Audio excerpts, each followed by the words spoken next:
राधे राधे, जय श्री कृष्णा। आप सभी को सर्वपितृ अमावस्या की ढेरों शुभकामनाएं। आश्विन मास में पितृ पक्ष में पितर पितृलोक से धरती पर आकर अपनी भूख प्यास शांत करते हैं और सर्वपितृ अमावस्या के दिन पुनः पितृलोक में चले जाते हैं। इन 16 दिनों की अवधि में प्रत्येक व्यक्ति अपने अपने पितरों को स्वादिष्ट भोजन बना कर के भोग लगाते हैं। कौवा, गाय, कुत्ता, कीट पतंग और ब्राह्मण भोग कराते हैं। बहन बेटियों को भोजन खिलाते हैं और खूब दान दक्षिणा देते हैं। तर्पण पिंड दान करते हैं। इससे पितरों की आत्मा को शांति मिलती है और वे अपने पुत्र पौत्र नाती को सुख धन वैभव और संपत्ति का आशीर्वाद देकर जाते हैं। आज के दिन उन व्यक्तियों का श्राद्ध भी किया जाता है जिनकी मृत्यु तिथि याद नहीं है। इस दिन दान करने का बहुत फल मिलता है। आज के दिन तीर्थों में जाकर अपने अपने पितरों के निमित्त तर्पण और पिंड दान करने का अक्षय फल प्राप्त होता है। आज के दिन ब्राह्मण भोजन कराने, गाय, कुत्ता, कौवा, कीट पतंग का घास निकालने से पितृ खुश हो जाते हैं और जाते जाते ढेरों आशीर्वाद देकर जाते हैं। इसके बाद पितर साल भर बाद ही पृथ्वी पर आते हैं। जब पितर प्रसन्न होते हैं तभी हमारे कुल के देवी देवता प्रसन्न होते हैं, तभी हमारे घर के सारे कार्य पूर्ण होते हैं और तभी हमारे व्रत उपवास और दान जप तप हवन का पूरा फल प्राप्त होता है। आइए इसी शुभकामना को ध्यान में रखते हुए आज हम सर्वपितृ अमावस्या की प्रमुख प्रमुख व्रत कथाएं सुनते हैं। बोलिए पितृ देवता की जय, पितराणी माता की जय। आज हम पितृ अमावस्या में सबसे ज्यादा सुनी जाने वाली पितृ अमावस्या की एक पौराणिक कथा को सुनते हैं। इस कथा को सुनने से आपके ऊपर पितरों का आशीर्वाद जरूर मिलेगा। कथा हमेशा पूरी सुननी चाहिए। अधूरी कथा सुनने का फल नहीं मिलता, वरन इसका पाप दोष चढ़ जाता है। पुराने समय में अग्निश्वात और बहिष्पद नाम के पितृ देवता थे। उनकी एक मानसी कन्या थी जिसका नाम अक्षोदा था। अक्षोदा ने आश्विन मास की अमावस्या पर पितरों को प्रसन्न करने के लिए कठोर तपस्या करी। उसकी तपस्या से प्रसन्न होकर सभी पितृ देवता अक्षोदा के सामने प्रकट हुए और उससे कहा कि हे पुत्री, हम तेरी तपस्या से प्रसन्न हुए, तू जो चाहे वरदान मांग ले। तब अक्षोदा ने पितरों की बात पर ध्यान नहीं दिया। उस समय अक्षोदा का पूरा ध्यान एक तेजस्वी पितर अमावसु की ओर ही था। वह उन्हें अपलक निहार रही थी।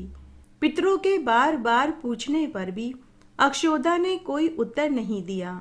तब अक्षोदा ने पितरों से कहा कि क्या आप सच में मुझे वरदान देने के लिए आए हैं?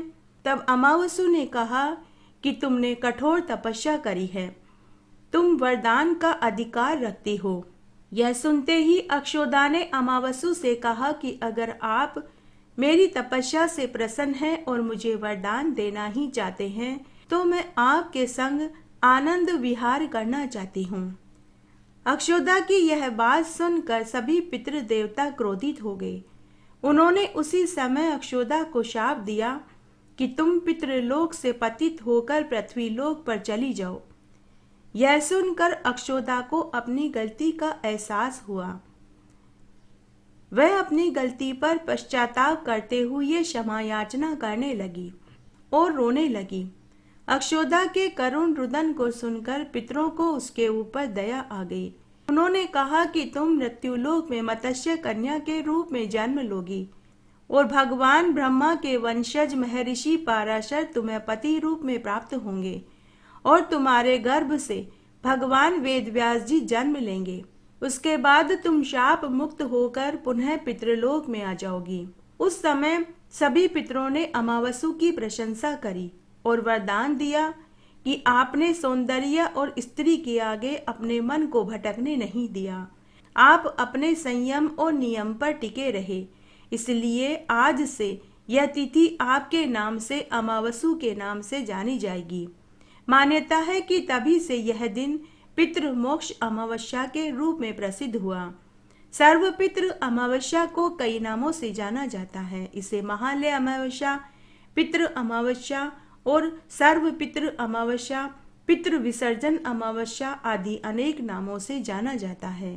सर्वपितृ अमावस्या के दिन पितरों की विदाई की जाती है, इसीलिए इसे सर्वपितृ अमावस्या के नाम से जाना जाता है। अमावस्या के दिन पितरों को प्रसन्न करने के लिए अपनी सामर्थ्य अनुसार अन्न, वस्त्र, रुपया का दान करना चाहिए। सर्वपितृ अमावस्या के दिन पितरों की पूजा दोपहर के समय करनी चाहिए। पितरों को तर्पण देते समय हाथ में सफेद फूल, जल, काले तिल और कुशा रखकर तर्पण देना चाहिए। वैसे तो असुर, दानव, दैत्य, राक्षस सभी को हम लोग अपवित्र मानते हैं, पर क्या आप यह जानते हैं कि एक असुर ऐसा था जिसकी तपस्या से खुश होकर श्री हरि ने उसे सभी तीर्थों से भी अधिक पवित्र और पावन बना दिया। आज हम इसी कथा का श्रवण करेंगे। पितरों को मुक्ति दिलाने वाले गया तीर्थ की कथा आज के दिन सुनने से बहुत पुण्य फल प्राप्त होता है। आइए आज हम इसी पवित्र कथा का श्रवण करते हैं। आग्नेय महापुराण में एक कथा आती है कि कैसे एक असुर का शरीर बन गया गया जी का पावन तीर्थ स्थान। एक बार की बात है, एक असुर था जिसका नाम गय था, अर्थात गयासुर था। गयासुर भगवान श्री हरि को प्रसन्न करने के लिए सभी जप तप पूजा पाठ किया करता था।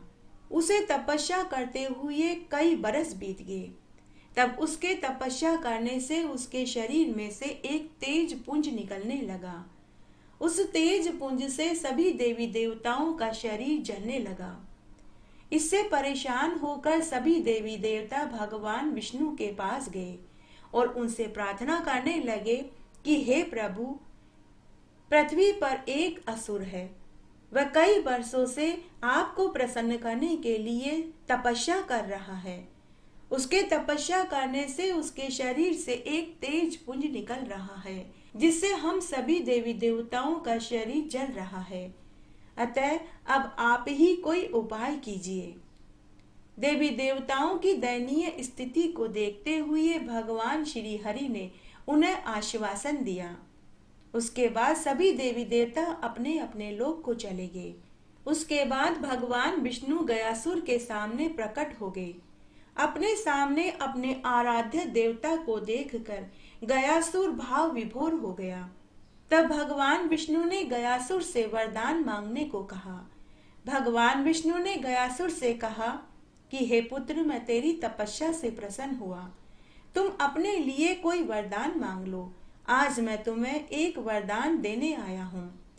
इस पर उस असुर ने भगवान से कहा कि हे प्रभु, अगर आप मुझसे प्रसन्न हैं और मुझे वरदान देना चाहते हैं तो यह वरदान दीजिए कि मैं सभी तीर्थों से भी अधिक पवित्र हो जाऊं। भगवान विष्णु ने गयासुर को उसका मनवांछित वरदान दे दिया और तथास्तु कहा। भगवान विष्णु ने सोचा कि वरदान देने से यह असुर तप करना छोड़ देगा और देवताओं की परेशानी समाप्त हो जाएगी, लेकिन ऐसा नहीं हुआ। गयासुर को भगवान विष्णु से जो वरदान मिला उसके कारण पूरी पृथ्वी सूनी होने लगी। धीरे धीरे उस गयासुर की ख्याति सभी जगह फैल गई कि जो भी उस असुर का दर्शन कर लेगा उसे सीधे मोक्ष की प्राप्ति होगी। अब प्रत्येक प्राणी गयासुर के दर्शन करने के लिए वहां पहुंचने लगा। मनुष्य तो छोड़ो, सभी जीव जंतु जिनावर तक भी उस गयासुर के दर्शन करके सीधे मोक्ष को प्राप्त होकर भगवान के लोक में पहुंचने लगे। यह देखकर देवी देवताओं की परेशानी और भी बढ़ गई। सभी देवी देवता ब्रह्मा जी को साथ लेकर श्री हरि के पास पहुंचे और कहने लगे कि हे प्रभु, आपके द्वारा गयासुर को जो वरदान दिया गया उससे पूरी पृथ्वी सूनी हो गई, सारा नरक सूना हो गया। सभी मनुष्य, जीव जंतु, जिनावर उस असुर के दर्शन करके आपके लोक को प्राप्त हो रहे हैं। पूरी पृथ्वी सूनी हो रही है। भगवान विष्णु देवताओं की बात सुनकर मंद मंद मुस्कुराने लगे। तब भगवान विष्णु ने ब्रह्मा जी से कहा कि हे पितामह, आप सभी देवताओं को साथ लेकर गयासुर के पास जाइए और उनसे यज्ञ करने के लिए उसकी पवित्र भूमि को मांग लीजिए। तब ब्रह्मा जी विष्णु भगवान से आज्ञा लेकर सभी देवी देवताओं को साथ लेकर गयासुर के पास गए और उससे कहा कि हे असुर, हमें यज्ञ करने के लिए पवित्र भूमि चाहिए, परंतु आपके शरीर से पवित्र और कौन सा स्थान हो सकता है। अतः आप हमें आपका शरीर यज्ञ करने के लिए प्रदान कर दीजिए। गयासुर ने खुशी खुशी अपना शरीर यज्ञ करने के लिए दे दिया। तब ब्रह्मा जी ने सभी देवी देवताओं के साथ गयासुर के मस्तक पर यज्ञ आरंभ कर दिया। जैसे ही यज्ञ में पूर्णाहुति दी जाने लगी तो गयासुर का शरीर चंचल हो गया। यज्ञ के समय वह विचलित होने लगा। यह देखकर भगवान विष्णु धर्म को बुलाते हैं और उनसे देवमयी शीला को गयासुर के शरीर पर रखने को कहते हैं। देवमयी शीला और कोई नहीं बल्कि धर्म और उनकी पत्नी धर्मवती की पुत्री धर्मव्रता है। धर्मव्रता का विवाह ऋषि मरीचि के साथ हुआ था। अज्ञानतावश ऋषि मरीचि ने अपनी पत्नी को सेवा से विमुख होने के कारण शीला होने का शाप दे दिया था, परंतु कठोर तपस्या करके धर्मव्रता ने श्री हरि से कहकर इस शाप को भी वरदान में बदल लिया था। जब श्री हरि के कहने पर इस शिला को गयासुर के शरीर पर रखा गया तो भी उसका शरीर बार बार में हिल रहा था।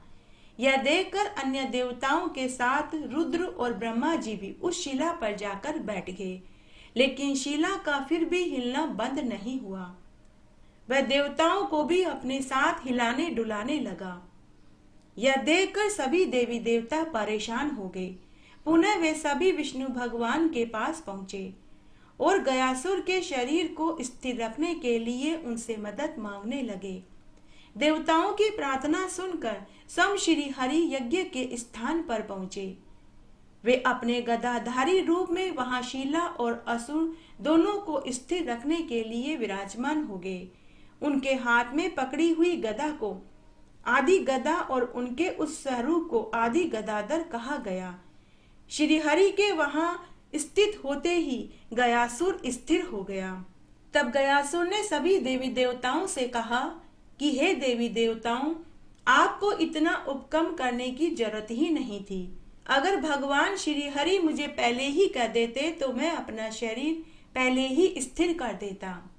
अब चूंकि गयासुर को शिला से दबाया जा चुका था, उसने देवताओं के खातिर बहुत बड़ा बलिदान दिया था। तब देवताओं को उसके ऊपर दया आ गई। विष्णु भगवान सहित सभी देवी देवताओं ने गयासुर को वरदान दिया कि इस स्थान पर सभी देवी देवताओं के साथ ब्रह्मा विष्णु महेश हमेशा यहाँ निवास किया करेंगे। इस स्थान की प्रसिद्धि सभी तीर्थों से बढ़कर होगी और पितर आदि के लिए भी यह क्षेत्र ब्रह्मलोक माना जाएगा। यह कहकर सभी देवी देवता वहां वास करने लगे और गयासुर का शरीर एक पवित्र पावन तीर्थ बन गया जो पितरों को मोक्ष प्रदान करता है। आज भी कहा जाता है कि गयासुर को प्राप्त वरदान के कारण वह क्षेत्र सभी तीर्थों में सबसे अधिक पवित्र और पावन हो गया। साथ ही जो भी व्यक्ति वहां जाकर अपने पितरों की शांति के लिए तर्पण पिंडदान करते हैं तो उनके पितरों को ब्रह्मलोक की प्राप्ति हो जाती है। बोलिए विष्णु भगवान की जय। सर्वपितृ अमावस्या में इस कथा को सुनने से बहुत पुण्य फल प्राप्त होता है। आइए अब हम जोगे और भोगे की एक पवित्र कथा का श्रवण करते हैं। जोगे और भोगे दो भाई थे।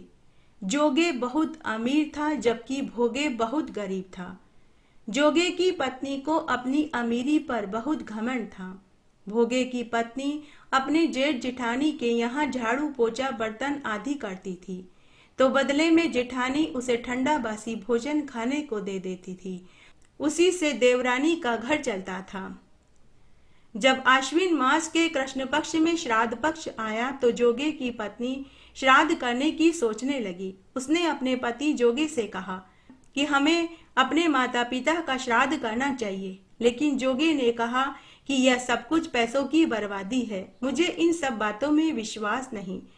लेकिन जोगे की पत्नी ने कहा कि हम बड़े जेठ जिठानी हैं। अगर हम हमारे माता पिता का श्राद्ध नहीं करेंगे तो गांव वाले हमें ताने देंगे। उसके बाद जोगे की पत्नी ने श्राद्ध वाले दिन अपनी देवरानी को बुला करके उससे स्वादिष्ट पकवान बनवाए। तो देवरानी ने अपनी जिठानी से पूछा कि भाभी जी आज क्या है। तो जिठानी ने कहा कि आज माँ बाबूजी का श्राद्ध है, इसलिए तो खीर पूड़ी हलवा सभी चीजें बना देना। तो जैसा जेठानी ने कहा देवरानी ने वैसा ही किया। उसने स्वादिष्ट खीर पूड़ी हलवा बना दिया। भोजन बनाने के बाद जब देवरानी जाने लगी तो जेठानी ने उसे भोजन नहीं दिया और नहीं उसे रुकने के लिए कहा। उसके बाद भोगे की पत्नी घर आई। उसने सोचा कि मैं भी श्राद्ध करूं, लेकिन घर में कुछ नहीं था। तब उसने अंगीरा जलाकर गुड़ का भोग लगाकर जल से जलांजलि दे दी। दोपहर में पितर पृथ्वी पर भोजन खाने आए। सबसे पहले वे अपने पैतृक घर में पहुंचे। वहां जाकर उन्होंने देखा कि जोगे की पत्नी अपने मायके वालों को भोजन खिलाने में व्यस्त हो रही थी। पूरा भोजन झूठा हो चुका था। तो पितर वहां से भूखे ही भोगे के घर पहुंचे, लेकिन वहां कुछ भी नहीं था। बच्चे भूख से बिलबिला रहे थे। बेटा बीमार पड़ा था। बहू ने अंगीरे के ऊपर गुड़ का भोग लगाकर जल से जलांजलि दी थी। तो पितर उन अंगीरों को ही प्रसाद समझकर खाकर लौटने लगे। तब उन्होंने आपस में बात करी कि अगर हमारे भोगे के पास धन होता तो वह जरूर हमारे लिए भोग बना करके भोग लगाता। तब पितर जोर जोर से बोलने लगे कि हे ईश्वर, भोगे को अन्न धन दे दो। हे ईश्वर, हमारे बेटे भोगे को अन्न धन दे दो। तभी भोगे के बच्चे अपनी माँ के पास आए और भोजन मांगने लगे। माँ ने कहा कि आज तुम्हारी ताई ने खाने को कुछ नहीं दिया, मैं तुम्हें कहाँ से भोजन खिलाऊं। तभी बच्चे अपनी ताई के पास पहुंचे और खाना मांगने लगे। तो ताई को गुस्सा आ गया। वह बोली, जाओ झूठन में कुछ पड़ा हो तो खा लो। तो बच्चे झूठन में जाकर भोजन तलाश करने लगे, लेकिन उन्हें सभी बर्तन खाली मिले। बच्चों ने आकर अपनी माँ से कहा कि माँ, ताई ने हमें कुछ भी खाने को नहीं दिया और कहा कि झूठन में पड़ा हो तो जाकर खा लो, लेकिन झूठन में भी सभी बर्तन खाली पड़े मिले। माँ, हमें बहुत भूख लगी है, हमें भोजन दो। माँ ने कहा कि बेटा जाओ, रसोई में आटे के डब्बे में कुछ पड़ा हो तो खा लो। उसके बाद बच्चे रसोई में गए। आटे के डब्बे को खोल कर के देखा तो उसमें सोने चांदी के सिक्के पड़े थे। बच्चों ने आकर अपनी माँ को बताया तो भोगे की पत्नी समझ गई कि यह सब कुछ पितरों का आशीर्वाद है। कुछ ही दिनों में भोगे और भोगे की पत्नी भी अमीर हो गए, लेकिन धन पाकर भी उन दोनों पति पत्नी में जरा भी घमंड नहीं। आइए सर्वपितृ अमावस्या की तीसरी कथा का श्रवण करते हैं। एक बार एक गांव में दो बहनें थी। एक का नाम पूर्णिमा था तो दूसरी बहन का नाम अमावस्या था। पूर्णिमा बड़ी बहन थी, साथ ही वह बहुत अमीर थी। छोटी बहन अमावस्या बड़ी गरीब थी। तब एक बार पूर्णिमा ने सत्यनारायण भगवान की कथा और भंडारा करवाया। उसने पूरे गांव भर को बुलाया, लेकिन अपनी ही बहन अमावस्या को नहीं बुलाया, क्योंकि वह जानती थी कि उसकी बहन बहुत गरीब है। अगर उसे बुलाऊंगी तो वह फटे पुराने कपड़े पहन कर आएगी और मेरी सास, ननद, देवरानी, जिठानी मेरा मजाक उड़ाएगी। यही सोचकर पूर्णिमा ने अमावस्या को नहीं बुलाया। उधर जब अमावस्या को पता चला कि उसकी बड़ी बहन पूर्णिमा सत्यनारायण भगवान की कथा करवा रही है और भंडारा करवा रही है, तो उसने मन ही मन सोचा कि मेरी बड़ी बहन सत्यनारायण भगवान की कथा, हवन और भंडारा करवा रही है। उसके घर में बहुत काम फैला पड़ा है, इसीलिए शायद वह मुझे बुलाना भूल गई। बेचारी अमावस्या बड़े ही सीधे मन की थी। तब उसने अपने पति से कहा कि मैं अपनी बड़ी बहन के घर सत्यनारायण की कथा सुनने जाऊंगी। पति ने अपनी पत्नी को समझाया कि बिना बुलाए नहीं जाना चाहिए, बहुत अपमान होता है, लेकिन अमावस्या नहीं मानी। तब अमावस्या अपने दोनों बच्चों को लेकर अपनी बड़ी बहन के घर पहुंच गई। बड़ी बहन के नौकरों ने मालकिन से कहा कि मालकिन, आपकी छोटी बहन अमावस्या आई है। तो उसने अपने नौकरों से पूछा कि मेरी बहन कैसे हालों में है। नौकरों ने कहा कि बहुत बुरे हाल हैं, चप्पल टूटी है, बाल बिखरे हुए हैं और कपड़े फटे हुए हैं। तो पूर्णिमा ने मन ही मन सोचा कि इसी डर से मैंने इसे नहीं बुलाया था, लेकिन इसके तो कोई नाक ही नहीं, बिना बुलाए ही आ गई। फिर सोचने लगी कि अगर मेरी सास, ननद, देवरानी, जिठानी देखेगी तो वे मेरा बहुत मजाक उड़ाएगी। तो उसने अपने नौकरों से कह दिया कि मेरी बहन और उसके बच्चों को गाय भैंसों के बाड़े में बिठा दो और कह दो कि आपकी बहन आपसे यहीं मिलने आएगी। नौकरों ने अमावस्या और उसके बच्चों को गाय भैंसों के बाड़े में ठहरा दिया और कहा कि आपकी बहन आपसे यहीं मिलने आएगी। बेचारी अमावस्या अपने दोनों बच्चों को लेकर वहीं बैठ गई। उधर सत्यनारायण भगवान की कथा हो रही थी। हवन आदि हुए, प्रसादी का वितरण हुआ। गांव के सभी लोग भोजन खाकर जाने लगे। सुबह से दोपहर और दोपहर से शाम हो गई। अमावस्या अपने बच्चों के साथ वहीं भूखी प्यासी बैठी रही। बच्चों ने अपनी माँ से भोजन मांगा तो माँ ने कहा कि बच्चों, तुम्हारी मौसी ने हमें यहीं बैठने को कहा है, वह हमारे लिए यहीं भोजन लेकर आएगी। उधर सारा गांव भोजन खाकर चला गया। तब पूर्णिमा के पति ने अपनी पत्नी से पूछा कि भगवान, क्या पूरा गांव भोजन जीम कर चला गया? तुम एक बार अच्छे से याद कर लो, कोई छूट तो नहीं गया, क्योंकि अगर कोई एक मनुष्य भी छूट जाएगा तो हमारा कथा करवाना, यज्ञ हवन भंडारा करवाने का पूरा फल प्राप्त नहीं होगा। लेकिन पूर्णिमा को अपनी छोटी बहन अमावस्या और उसके बच्चों की याद तक नहीं आई। वह बोली कि हाँ हाँ स्वामी, सबने सत्यनारायण की प्रसादी पाली है, कोई नहीं छूटा है, अब आप भी भोजन खा लीजिए। पूर्णिमा के पति का एक नियम था, वह सत्यनारायण व्रत वाले दिन सबको भोजन कराने के बाद ही व्रत खोलता था। तब जैसे ही पूर्णिमा का पति भोजन खाने बैठा तो उसकी थाली में कीड़े ही कीड़े तैरने लगे। यह देख पूर्णिमा के पति को बड़ा आश्चर्य हुआ। पूर्णिमा का पति बड़ा ही तप वाला धर्मात्मा मनुष्य था। उन्होंने अपने तप से पता लगा लिया कि उनकी साली और उनके दोनों बच्चे गाय भैंसों के बाड़े में सुबह से ही भूखे प्यासे बैठे हैं। उन्होंने अपनी पत्नी को बहुत डांटा।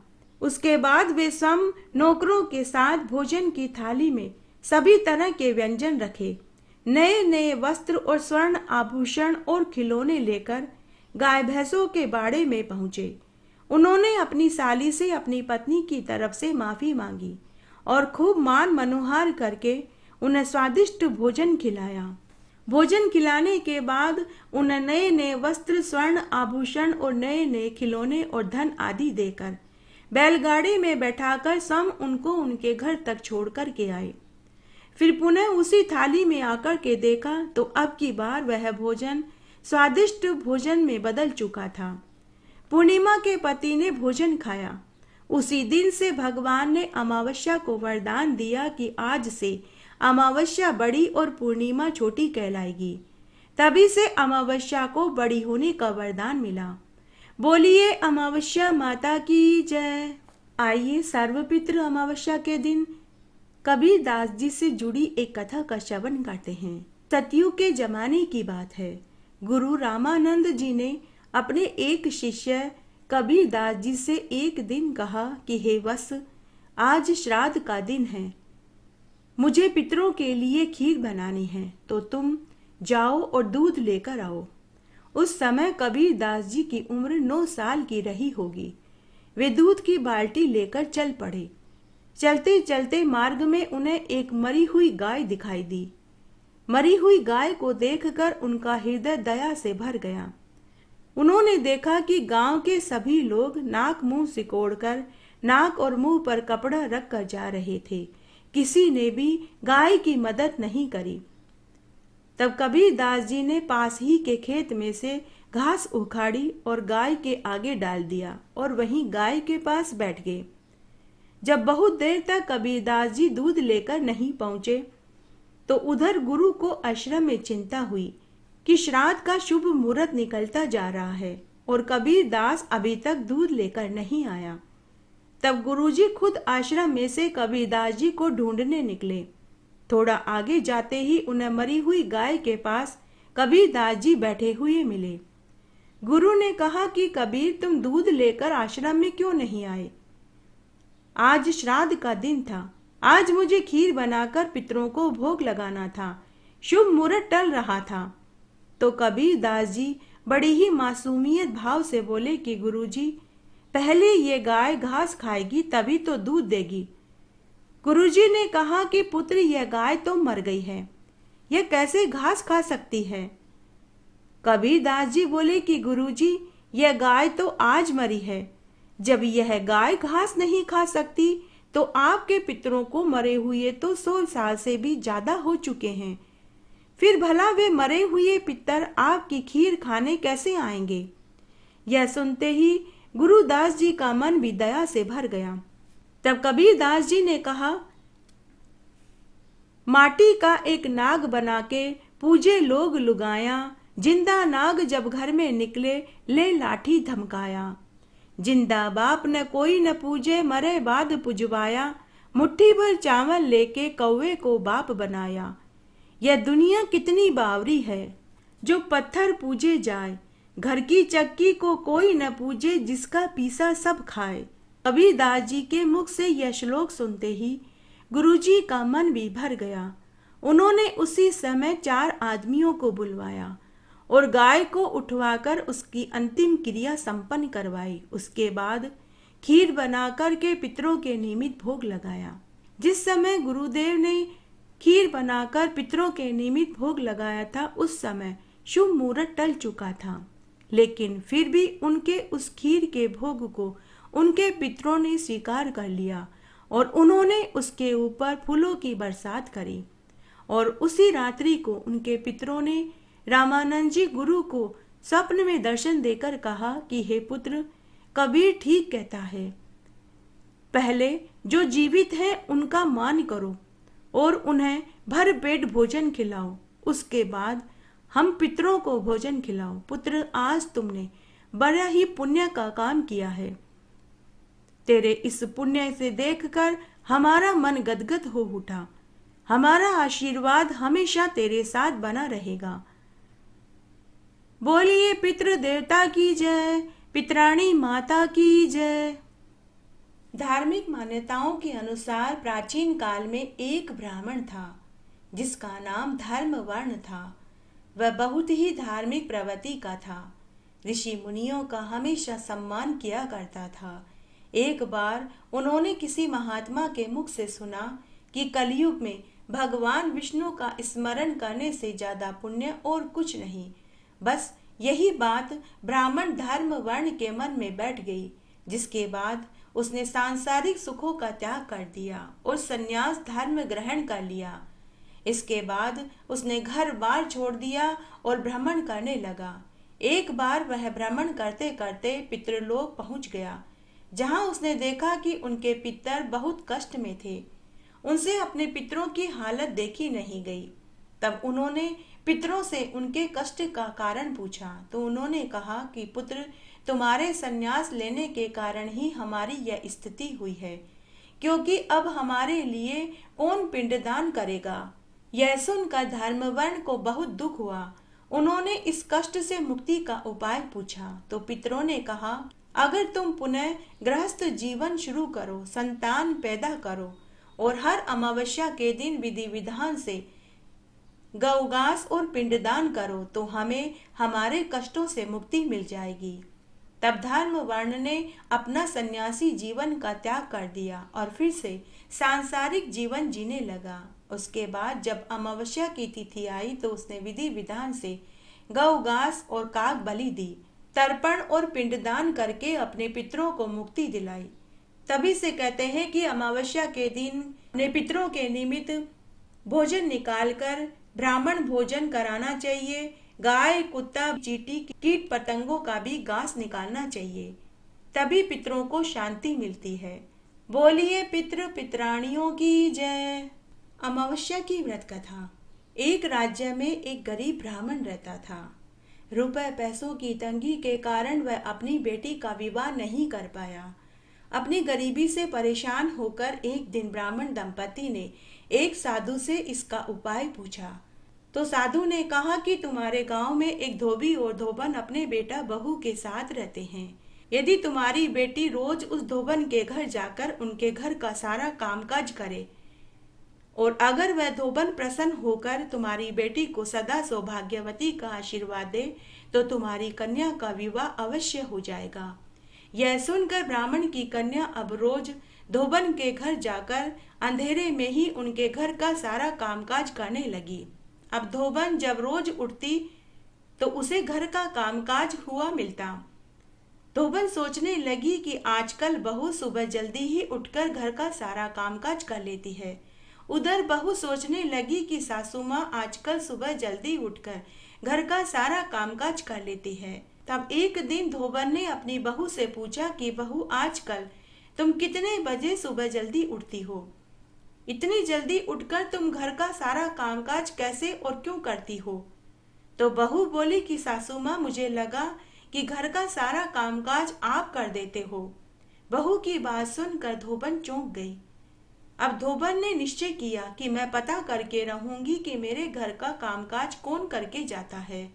तब उस दिन धोबन आंगन में पलंग पर चादर ओढ़कर सो गई।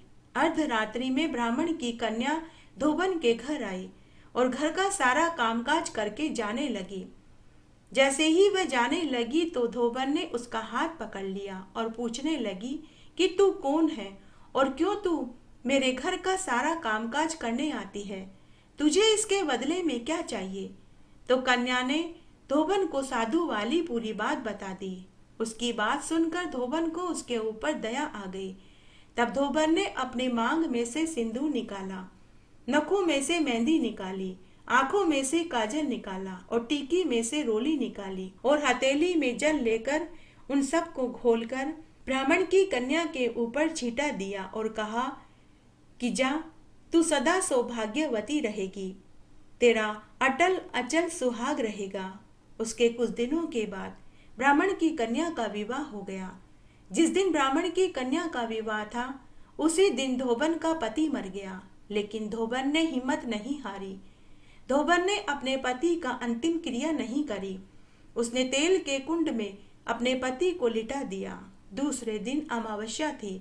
उसने अमावस्या का व्रत रखा और पीपल के पेड़ की पूजा करी। ईंट के 108 टुकड़े लिए और उन 108 टुकड़ों से पीपल के पेड़ की परिक्रमा करी। हर परिक्रमा में एक एक ईंट का टुकड़ा पीपल के पेड़ के पास रखने लगी।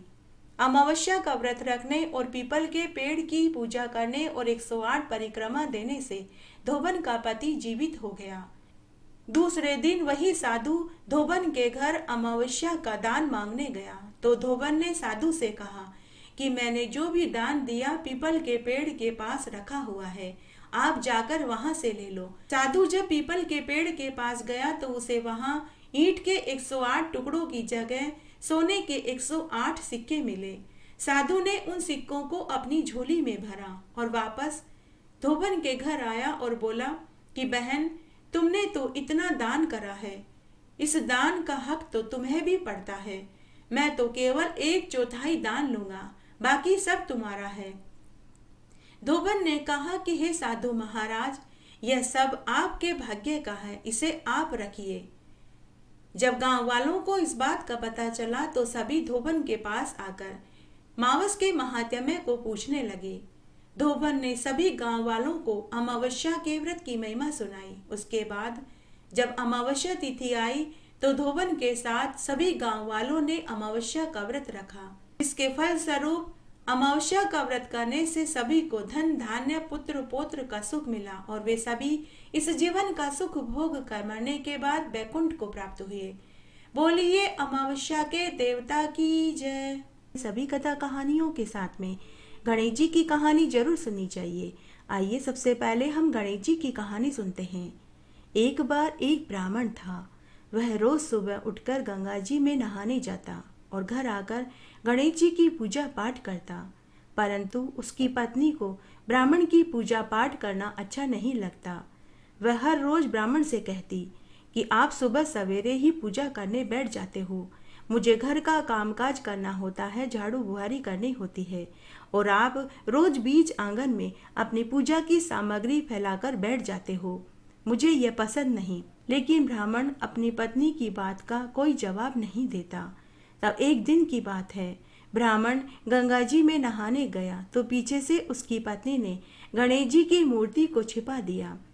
ब्राह्मण जब घर आया और उसे गणेश भगवान की मूर्ति कहीं नहीं मिली तो उसने अपनी पत्नी से पूछा कि मेरे गणेश जी भगवान की मूर्ति कहाँ है। लेकिन पत्नी ने कोई उत्तर नहीं दिया। उस दिन ब्राह्मण ने भोजन नहीं खाया और कहा कि जब तक मैं गणेश भगवान की पूजा नहीं कर लूंगा मैं भोजन नहीं खाऊंगा।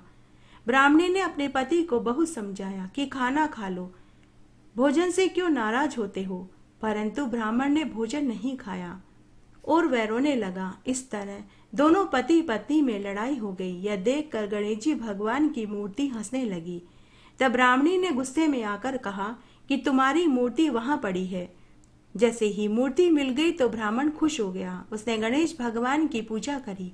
ब्राह्मण की पूजा से प्रसन्न होकर गणेश भगवान वहां प्रकट हो गए और बोले कि हे ब्राह्मण, मैं तेरी पूजा से प्रसन्न हुआ, तू अपने लिए कोई एक वर मांग ले।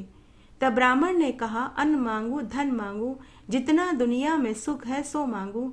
तब गणेश भगवान ने ब्राह्मण को धन धान्य और सब सुख दिए। फिर ब्राह्मण गणेश भगवान की मूर्ति को मंदिर में रखकर पूजा करने लगा। धन धान्य से भरपूर होने पर ब्राह्मणी के मन में भी गणेश भगवान के प्रति श्रद्धा पैदा हो गई। वह ब्राह्मण को बोलकर गणेश भगवान की मूर्ति को घर ले आई और दोनों पति पत्नी खूब प्रेम से गणेश भगवान की पूजा करने लगे। गणेश भगवान, जैसा आपने ब्राह्मण और ब्राह्मणी को दिया वैसा सबको देना। कहानी कहने वाले को, सुनने वाले को और हुक्कारा भरने वाले को। इस तरह आज हमने सर्वपितृ अमावस्या में सुनी जाने वाली प्रमुख प्रमुख व्रत कथाएं सुनी। आशा करती हूँ यह आपको जरूर पसंद आएगी। मेरे साथ बने रहने के लिए आपका धन्यवाद। आगे आने वाली कथा कहानी के लिए भी आप इसी तरह मेरे साथ बने रहें। धन्यवाद।